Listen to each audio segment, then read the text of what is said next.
Welcome again guys.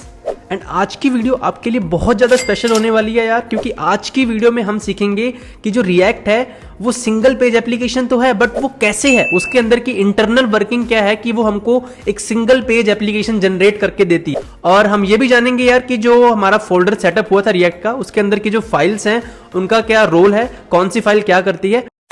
First of all हमारे पास कुछ configuration files हैं, इनको हम इग्नोर कर सकते हैं। सबसे इंपॉर्टेंट होती है पैकेज डॉट जेसन। मैंने आपको क्या बताया था कि जो हमारा नोड है उसके पास एक पैकेज मैनेजर होता है NPM.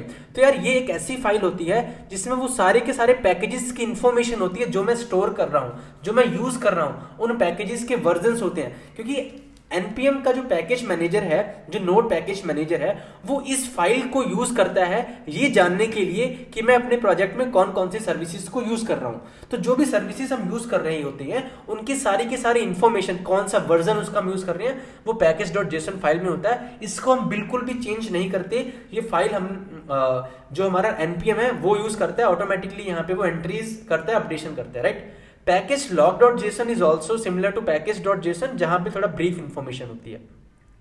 These all are the empty files, like आप इसको इग्नोर कर सकते हो। कमिंग टू नोड मॉड्यूल्स, देखो नोड मॉड्यूल्स एक इतना बड़ा फोल्डर है, इसके अंदर देखो कितनी सारी फाइल्स है। हमको पता है यार एनपीएम हमारे प्रोजेक्ट में बहुत सारी एक्स्ट्रा सर्विसेज को इंस्टॉल करता है, अनइंस्टॉल करता है। जब वो किसी भी पैकेज को इंस्टॉल करता है तो कौन सा पैकेज उसने इंस्टॉल किया है और उसका कौन सा वर्जन इंस्टॉल किया है, वो इंफॉर्मेशन वो रखता है पैकेज डॉट जेसन फाइल में। बट एक्चुअल में जो पैकेज इंस्टॉल हुआ है उसकी फाइल्स कहां पे हैं, वो हमारी नोड मॉड्यूल्स के अंदर होती हैं, राइट। तो अगर मैंने let us suppose XYZ package का वर्जन 2 इंस्टॉल किया तो उसकी इंफॉर्मेशन मेरी पैकेज डॉट जेसन फाइल के अंदर होगी कि XYZ पैकेज है और उसका वर्जन 2 है। बट उस पैकेज की एक्चुअल फाइल्स हमारी नोड मॉड्यूल्स के अंदर होंगी। तो ये वो सारे के सारे पैकेजेस है ये जो प्री इंस्टॉल्ड है, राइट। अब आता है पब्लिक एक सिंपल सा फोल्डर होता है जिसमें ऐसी फाइल्स हम रखते हैं जो कि पब्लिकली अवेलेबल होंगी, जो भी इमेजेस होंगी।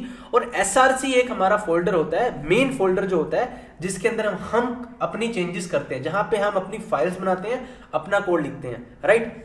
तो SRC फोल्डर के अंदर हमारे पास 2 मेन फाइल्स होती हैं, app.jsx एंड main.jsx। अभी के लिए यार आप भूल जाओ कि ये सब क्या लिखा हुआ है इसके अंदर। Just assume we have these 2 files, app.jsx and main.jsx। HTML file है ना, ये वाली फाइल हमेशा जो है वो यूजर को सिर्फ एक फाइल विजिबल होगी। आप 100 कंपोनेंट बना दो उसको मतलब नहीं, जो index.html में होगा वो यूजर को दिखेगा। And right now index.html file पूरी की पूरी एम्प्टी है, उसके अंदर बस एक div है और उस div की आईडी रूट है। ये div भी अभी एम्प्टी है और हमेशा यही फाइल यूजर को दिखेगी और ब्राउजर सिर्फ इसी फाइल को दिखाएगा, वो बार बार फाइल्स को चेंज नहीं करेगा, because it is a single page application. अब होता क्या यार, हमने क्या पढ़ा था कि रिएक्ट में हम अपनी वेबसाइट को छोटे छोटे कंपोनेंट्स में डिवाइड करेंगे। तो लेट अस सपोज ये मेरी वेबसाइट के छोटे छोटे कंपोनेंट्स हैं। अब जो app.jsx होती है उसका काम होता है कि जो भी कंपोनेंट्स को आप जो स्क्रीन पे अभी दिखाना चाहते हो उनको कंबाइन करके एक सिंगल कंपोनेंट बना के इंडेक्स को देना। लेट अस सपोज मैं चाहता हूं यार कि मैं इन तीनों कंपोनेंट्स को इस स्क्रीन पे दिखाना चाहता हूं, तो app.jsx क्या करेगा, हमको ये तीनों के तीनों कंपोनेंट्स जो हैं वो app.jsx को देने पड़ेंगे कि ये लो ऐप, ये कंपोनेंट लो, ये कंपोनेंट लो। और app.jsx क्या करेगा, इन तीनों कंपोनेंट्स को कंबाइन करके एक सिंगल कंपोनेंट बनाएगा और इस सिंगल कंपोनेंट को उठा के वो इंडेक्स डॉट जो हमारे पास main dot, it's not index, जो हमारे पास मेन डॉट फाइल है JSX, ये उसको दे देगा, राइट। अब जो मेन फाइल करती है वो क्या करती है कि उसको अब ये सारे कंपोनेंट्स जो आए थे उसके लिए सिर्फ एक कंपोनेंट है, बट थे तो बहुत सारों को कंबाइन करके ऐप ने सिंगल बना दिया। वो सिंगल कंपोनेंट उसने मेन को दिया कि भाई अब तू ये ले एक कंपोनेंट, इसको मेरे index.html में दिखा दे। एंड मेन क्या कर रहा है, अब देखो आप यार, मेन ये सारा का सारा जो कंपोनेंट आया इसको उठा के ये जो एम्प्टी div है ना इसके अंदर इंजेक्ट कर रहा है। जो index.html फाइल है वो पूरी की पूरी खाली है, उसके अंदर सिर्फ एक div है जो कि एम्प्टी है, उसकी एक आईडी है रूट, उसके अंदर ये उस कोड को इंजेक्ट कर रहा है और जैसे उसके अंदर ये कोड गया तो यूजर उसको देखेगा, राइट। लेट अस सपोज आप ये सब नहीं दिखाना चाहते हो, आप इन कंपोनेंट को नहीं दिखाना चाहते हो guys, so what will happen now, आप चाहते हो कि ठीक है सिर्फ ये 2 कंपोनेंट मेरी उस स्क्रीन में दिखें। तो देखो ब्राउजर के पास index.html पेज वही है, राइट, पेज वही है।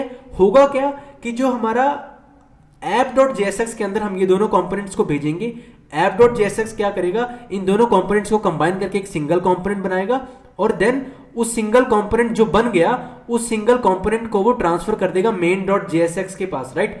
अब मेन फाइल की जिम्मेदारी क्या है कि जो कंपोनेंट उसको ऐप ने दिया है उस कंपोनेंट को उठा के इस रूट में डाल देना। तो अब ये वाला जो कंपोनेंट है ये इस रूट में आ जाएगा, मतलब अब आपको यहाँ पे एक नई चीज दिखेगी, राइट।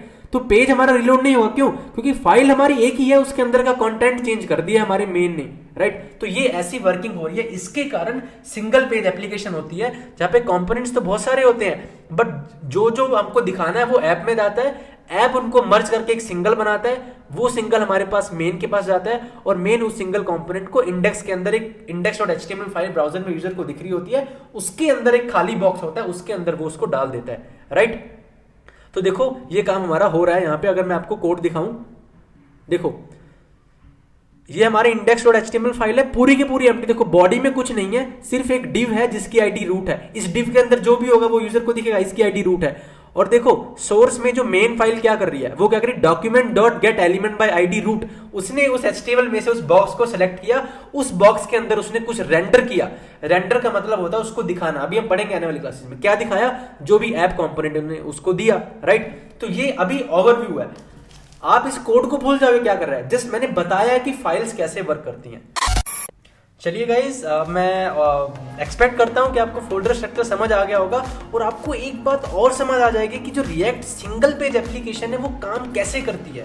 हाँ, सब लोग बोलते हैं कि सिंगल पेज है, सिंगल पेज है, बट अब आप बता सकते हो कि सिंगल पेज है तो ये कैसे वर्क कैसे करती है, राइट। तो होप यार आपने कुछ नया सीखा, एंड अगर आपने सीखा है तो प्लीज हमारे चैनल को सब्सक्राइब कर दो, और एक लाइक तो बनता है। बाय बाय गाइज, अगली वीडियो